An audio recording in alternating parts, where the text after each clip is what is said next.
12 of Meditations by Marcus Aurelius. 1. All those things you grudge and range so much ground for, you may have at your ease, unless you are afraid of making yourself too happy. Your method to do your business is not to concern yourself about the time past, for that is never to be recovered, to rest the future with Providence, and only stick to the present, and improve that to all the noble purposes of piety and justice. The pious part will be discharged by being contented with your fate. And why should you not? Since nature made you for each other. And as to the obligations of justice, you will acquit yourself here, provided you speak truth boldly and above board, and make law and the dignity of things your rule to act by, wherein you are not to be checked in your progress by the misbehavior, the ignorance, and impertinent reports of other people, nor yet by the sensations of the body that surround you.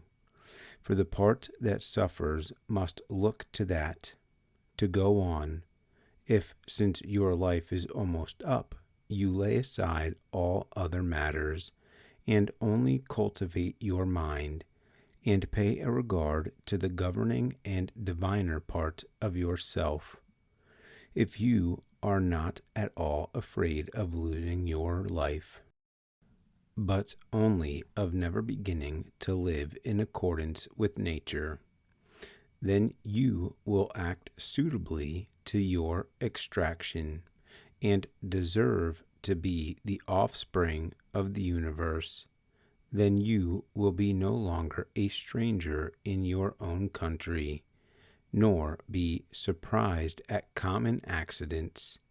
You will never be dependent on this or that. 2. God sees through the soul of every man as clearly as if it was not wrapped up in matter, nor had anything of the shroud and coarseness of body about it. And God, with his intellectual part alone, touches those beings only that have flowed and proceeded from him. Now, if you would learn to do thus, a great deal of trouble would be saved, for he that can overlook his body will hardly disturb himself about the clothes he wears, the house he dwells in, about his reputation, or any part of this pomp and magnificence. 3. You consist of 3 parts, your body, your breath, and your mind. The first 2 are yours to take care of, but the latter is properly your person. Therefore, if you abstract from the notion of yourself, that is, of your mind, whatever other people either say or do, or whatever you may have said or done yourself formerly, together with all that disturbs you under the consideration of its coming to pass hereafter, if you throw the necessary motions of your carcass out of the definition, and those of the vortex that whirls about you, and by this means preserves your rational faculties in an independent state of innocence, free from the allotments of fate, holding close and steady to the virtues of justice, truth, and acquiescence. If I say, you keep your mind separate and distinguished from the objects of appetite and the events of time, both past and future, and make yourself like Empedocles' world, round as a ball, in joyous rest reposing, and concern yourself to live no longer than your real life, that is, the present moment. If you do all this, you may move on till death stops you, with credit and in harmony with the deity within you. 4.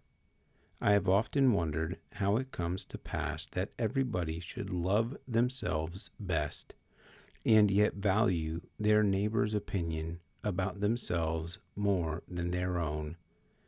Therefore, if any god or eminent instructor should stand at a man's elbow and order him to turn his inside outwards, and publish every thought and fancy as fast as they came into his head, he would not submit so much as to a day's discipline.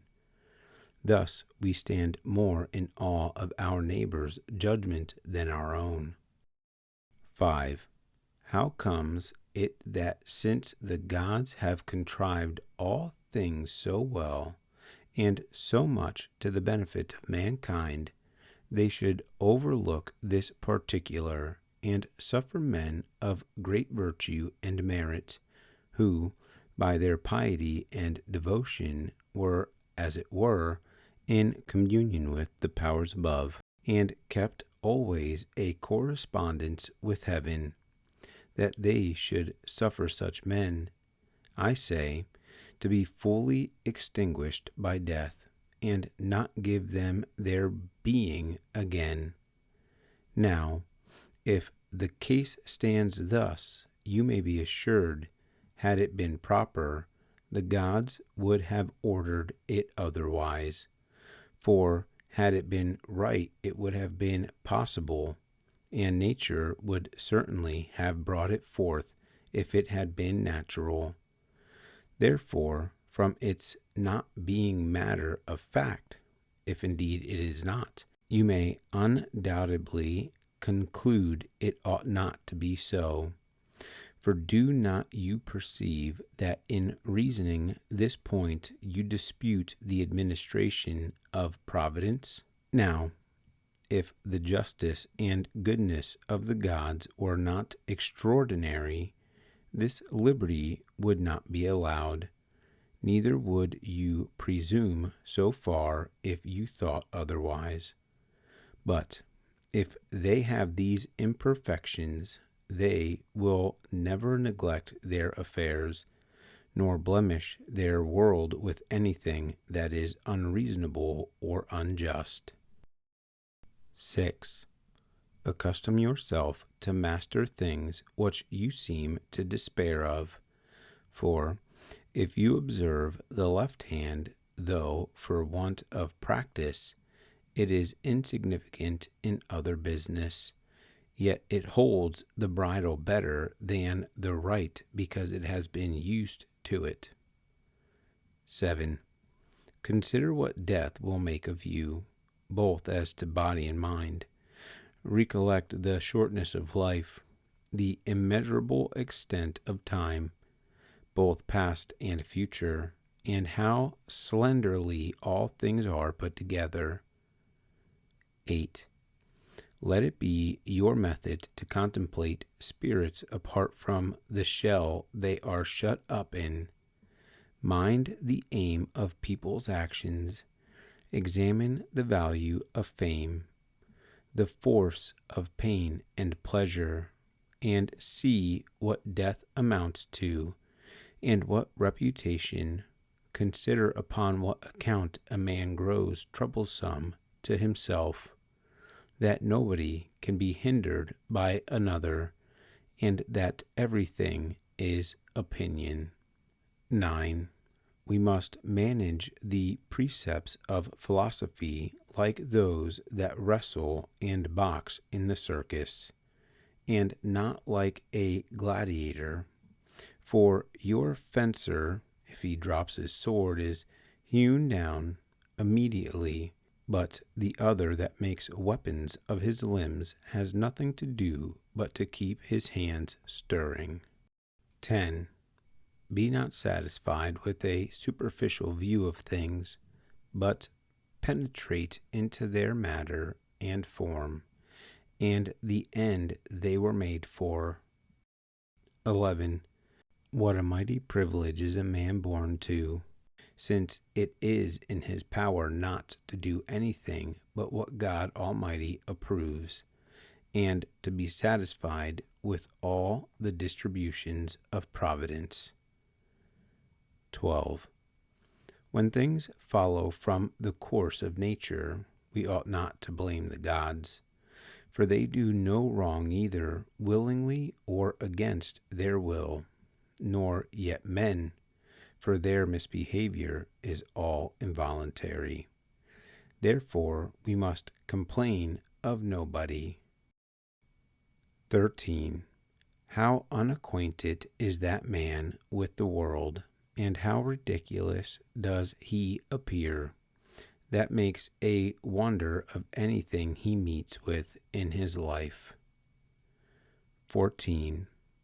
Either the order of things is fixed by irrevocable fate, or providence may be worked into compassion, or else the world floats at random without any steerage. Now, if nature lies under an immovable necessity, to what purpose should you struggle against it? If the favor of providence is to be gained, qualify yourself for the divine assistance. But if chance and confusion prevail, be you contented that in such a storm you have a governing intelligence within you.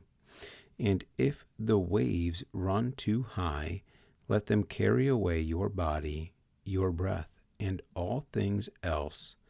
But there is no necessity your mind should be driven with them. 15. A lamp, till it is extinguished, holds its light, and shines without interruption. And can you find in your heart to see your truth, honesty, and sobriety extinguished before you? 16. When you fancy any one has transgressed, say this to yourself: how do I know it is a fault? And granting it is, it may be his conscience has corrected him, and if so, he has torn his own face.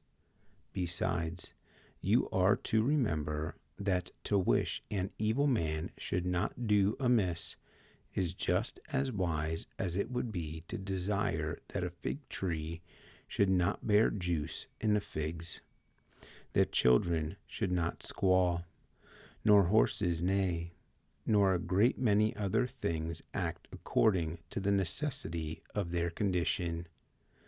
Pray, how would you have a man of such an unfortunate disposition behave himself?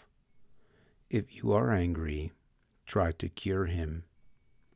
17. If it is not seemly, never do it. If it is not true, never speak it, for your impulse should always be under your control. 18. Look always nicely into whatever makes an impression upon your mind.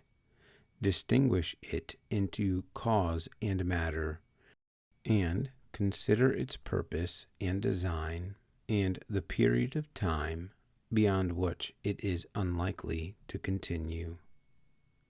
19. Consider, for it is high time that you have something more divine in you than the mechanism of passion, than the wires of a puppet. What is there now in my soul?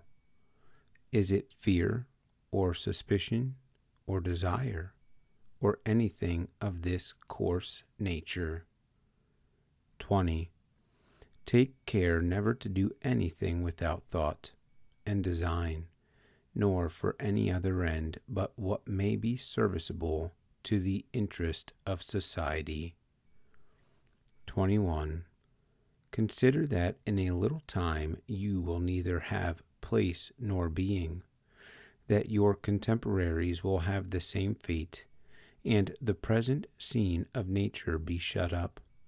For all things are formed by nature to change and turn and drop in pieces, that new ones may be continually made out of them. 22. Remember that all things are opinion, and that it is in your own power to think as you please. Therefore, remove the opinion, and then, as if you had doubled some dangerous cape, you will have nothing but a steady course, a smooth sea, and a waveless bay to receive you. 23. Every activity that ceases in due time suffers nothing by breaking off, neither does the agent receive any harm from this. Thus life, which is nothing but a series and continuation of action, comes to no harm by having a seasonable period put to it. Neither does he who has ended this series in due time sustain any loss. Now, nature assigns the term of life. Sometimes this period is fixed by particular nature, as it happens when a man dies of old age. But let it come late or early, common nature has certainly a hand in it, and thus the parts of nature changing from one form to another preserves the whole world in perpetual youth and vigor. Now that is always good and reasonable, which makes for the service of the universe. From hence it follows that bare dying can be no real evil, seeing there is nothing disgraceful in it, for it is both involuntary with respect to ourselves and serviceable to the general interest. Therefore, it is certainly a good thing, since it is suitable and seasonable and profitable to the universe. For he that follows the deity with his motions and is led by his will to the same end is led by God himself. 24. Let these 3 hints lie ready for service. First, as to your own actions, let nothing be done rashly, nor to no purpose, nor indeed in any other manner than justice itself would have ordered it. And as for external fortune, consider that it is the blind distribution of chance, or else the appointment of providence. Now, either to murmur against chance or impeach providence is extremely absurd. Secondly, consider what a slight thing man is from his conception till he receives his soul, and from its reception till its loss. Consider, too, the parts of his composition and the state of his dissolution.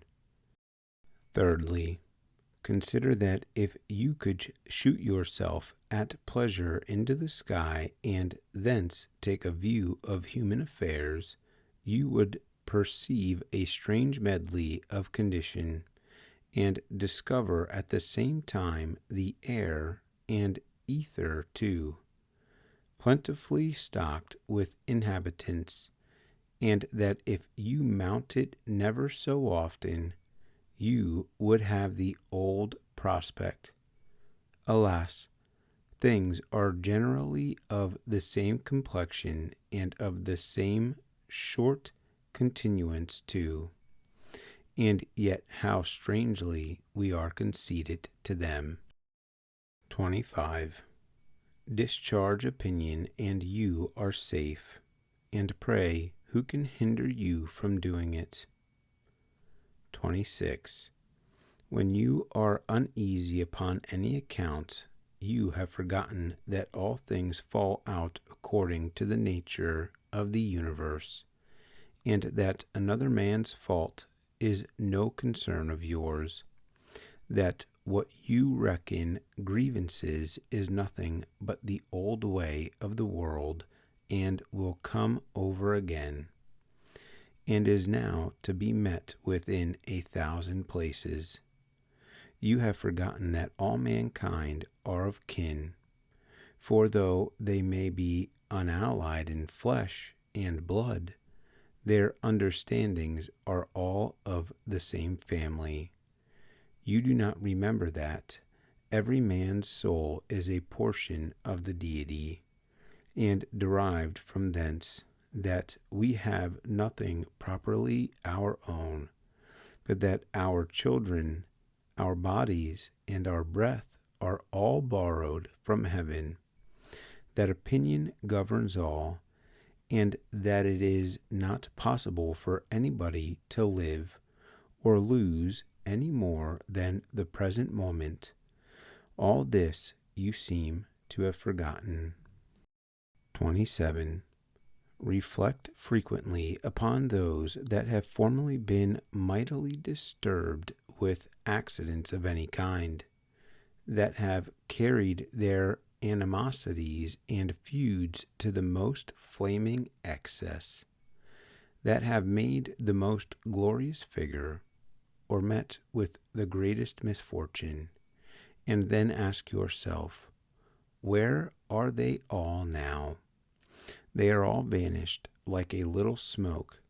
They are nothing but ashes and a tail, or not even a tail. Recollect likewise everything of this sort. What Fabius Catilinus did at his country seat, Lucius Lupus in his garden, Stertinius Tiberius at Capria, Rufus at Velia. In short, the overweening importance attached to anything whatsoever, and know that the prize is insignificant, and the play not worth the candle. It is much more becoming a philosopher to stand clear of affectation, to be honest and temperate upon all occasions, and to follow cheerfully wherever the gods lead on. For nothing is more scandalous than a man that is proud of his humility. 28. To those that ask me the reason of my being so earnest in religious worship, and whether I ever saw any of the gods, or which way I am convinced of the certainty of their existence, in the first place, I answer that the gods are not invisible, but granting they were, the objection would signify nothing, for I never had a sight of my own soul, and yet I have a great value for it, and thus by my constant experience of the power of the gods, I have a proof of their being, and a reason for my veneration. 29. The best provision for a happy life is to dissect everything, view its own nature, and divide it into matter and form, to practice honesty in good earnest, and speak truth from the very soul of you. What remains but to live easy and cheerful, and crowd one good action so close to another that there may not be the least empty space between them. 30. The light of the sun is but one and the same, though it is divided by the interposition of walls and mountains, and abundance of other opaque bodies. There is but one common matter, though it is parceled out among bodies of different qualities. There is but one sensitive soul too, notwithstanding it is divided among innumerable natures and individual limitations. And lastly, the rational soul, though it seems to be split into distinction, is but one and the same. Now, excepting this last, the other parts above mentioned, such as breath and matter, though without apprehension, or any common affection to tie them to each other, are yet upheld by an intelligent being, and by that faculty which pushes things of the same nature to the same place. But human understandings have a peculiar disposition to union. They stick together by inclination, and nothing can extinguish such sociable thoughts in them. 31. What is it you hanker after? Is it bare existence, or sensation, or motion, or strength, that you may lose it again in decay? What? Is it the privilege of speech, or the power of thinking in general? Is any of this worth desiring? If all these things are trifles, proceed to something that is worth your while, and that is to be governed by reason and the deity. And yet you cannot be said to value these last mentioned privileges rightly.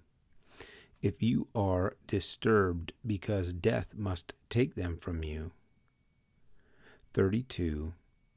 What a small part of immeasurable and infinite time falls to the share of a single mortal, and how soon is every one swallowed up in eternity. What a handful of the universal matter goes to the making of a human body, and what a very little of the universal soul too, and on what a narrow clod with respect to the whole earth do you crawl upon. Consider all this, and reckon nothing great, unless it be to act in conformity to your own reason, and to suffer as the universal nature shall appoint you. 33. The great business of a man is to improve his mind. Therefore consider how he does this. As for all other things, whether in our power to compass or not, they are no better than lifeless ashes and smoke. 34. We cannot have a more promising notion to set us above the fear of death than to consider that it has been despised even by that sect who made pleasure and pain the standard of good and evil.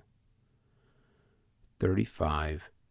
He that likes no time so well as the fitting season, he that is indifferent whether he has room for a long progress in reason or not, or whether he has a few or a great many years to view the world in, a person thus qualified will never be afraid of dying.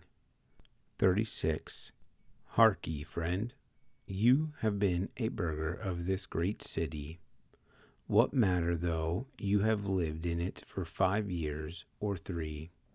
If you have observed the laws of the corporation, the length or shortness of the time makes no difference. Where is the hardship then if nature, that planted you here, orders your removal? You cannot say you are sent off by a tyrant or unjust judge. No, you quit the stage as fairly as a player does that has his discharge from the master of the revels. But I have only gone through 3 acts, and not held out to the end of the 5th. You say well, but in life 3 acts make the play entire. He that ordered the opening of the first scene now gives the sign for shutting up the last. You are neither accountable for one nor the other. Therefore retire well satisfied, for he by whom you are dismissed is satisfied too.